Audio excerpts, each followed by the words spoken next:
आज जब हरियाणा 55 साल का हो गया है तो 55 साल में सबसे घोर युवा विरोधी सरकार भाजपा जजप्पा सरकार आज सत्ता में है।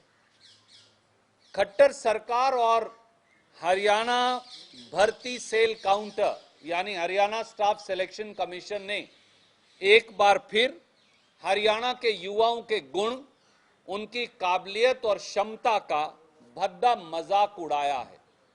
मैं बगैर किसी भूमिका के 3 बातें आपके समक्ष रखूंगा। हरियाणा में पेपर में लाखों रुपया खर्च कर खर्ची और पास होने की पर्ची, ये अब तरीका बन गया है। 30 से ज्यादा पेपर लीक हो चुके। उसके बाद एक और नायाब तरीका निकाला गया कि OMR शीट ही खाली छोड़ दो ताकि पेपर माफिया के साथ मिलकर उसे बाद में भरा जा सके। और अब एक तीसरा तरीका निकाल लिया गया है। हरियाणा के 8,39,000 नौजवान इस समय जब हम आपसे बात कर रहे हैं तो वो इस समय पुलिस कांस्टेबल पुरुष के पेपर दे रहे हैं। 31 अक्टूबर, 1 नवंबर और 2 नवंबर। कल पहले सुबह और इवनिंग के शिफ्ट में पेपर हुए। उनमें पहले तो 4 और 4 यानी 8 पेपर पूछे गए। भैया, एक पद, एक परीक्षा पर पेपर 8, और मैं उन 8 के 8 पेपर्स की प्रतिलिपियां आपको भेज रहा हूं। पहला,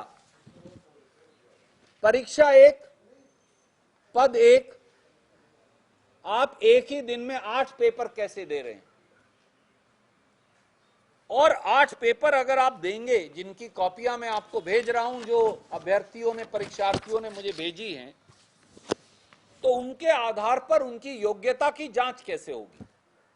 दूसरा सवाल, भर्ती पुलिस कांस्टेबल के सवाल ऐसे हैं कि ना सीएम जवाब दे सके, ना डीजीपी, ना आईपीएस, ना आईजी, ना एडिशनल डीजीपी।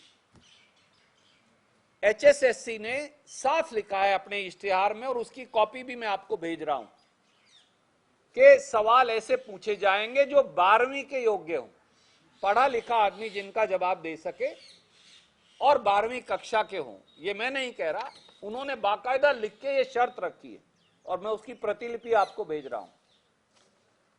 पर अगर आप इन 8 पेपरों को दें तो हरियाणा के युवाओं की ओर से आदरणीय मुख्यमंत्री खट्टर साहब और उनके मंत्रिमंडल को मेरी चुनौती है कि आप इन 8 पेपरों में से किसी पेपर में भी 30% सवालों का जवाब देकर दिखा दें, तो फिर हरियाणा के युवा जो आप कहेंगे वो स्वीकार कर लेंगे।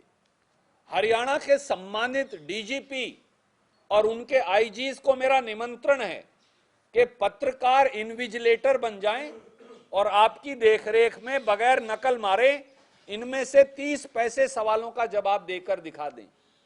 तो जिन सवालों का जवाब ना मंत्रिमंडल पूरा मिलकर दे सकता, ना मुख्यमंत्री दे सकते, ना डीजीपी और आईपीएस अधिकारी दे सकते, वो हरियाणा के 10 लाख युवा, 8,39,000 युवा इन पेपरों में बैठ रहे हैं, वो कैसे दे पाएंगे?